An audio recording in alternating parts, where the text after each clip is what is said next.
So tomorrow I will have done my Bible reading for 800 days in a row, so 799 today. It's kind of hard to believe, and that is in no way a brag. When you say things like that as it relates to Christianity, people think you are practicing legalism. That is not the case at all. I am very grateful that I'm saved by grace because I do not live up to God's standards. However, I've learned a few things from reading my Bible for so many days in a row.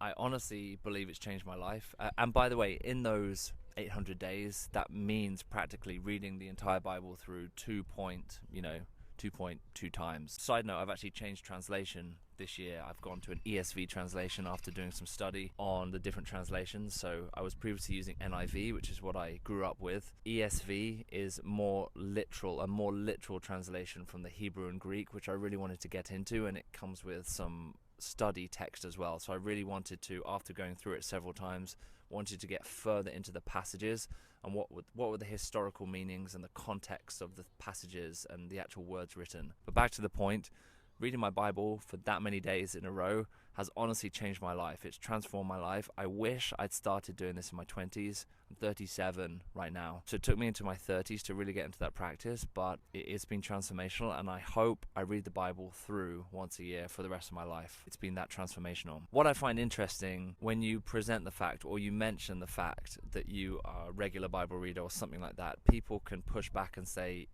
I am practicing legalism.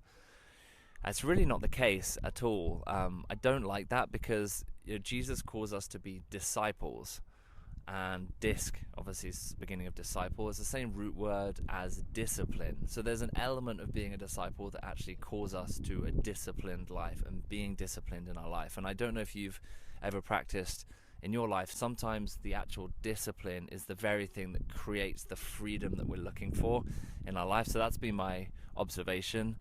I can't believe it took me this long in my life to become this consistent with my habits, but I'm very grateful I've got there.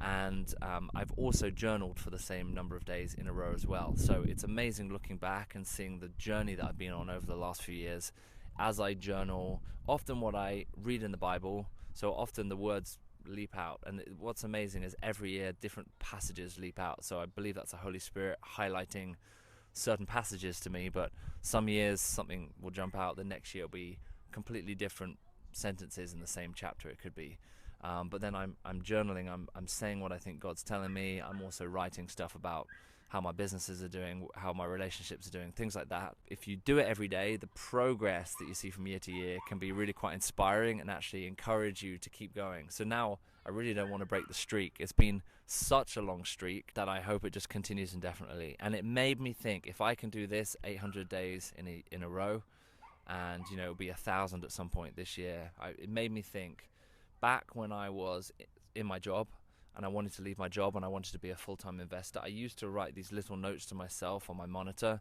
and I used to say, 1,000 days from now I could be X, or I could be here, and like kind of define what that X was. And now I realize if you apply that to pretty much any discipline, your life will be radically different 1,000 days from now if you can just be consistent. And consistency is not hard. There are several practical ways you can work on it. Like the Streaks app is a great free app that exists where you just put what you need to do every day and you mark it off, and it actually becomes a bit of an adrenaline hit every time you hit complete every day. But you have to keep practicing and keep iterating your consistency until you master it. And it took me till my mid-30s, but I'm grateful I got it now and not in 10, 20, 30 years from now. So I'm going to practice this for the rest of my life. But I highly recommend, if you want to see huge change in your life, being consistent in whatever disciplines you choose. Maybe it's reading the Bible like me, maybe it's wanting to be a full-time investor like I did. Whatever it is, work hard with consistency and you will see huge results over time. This is the next video that YouTube thinks is right for you.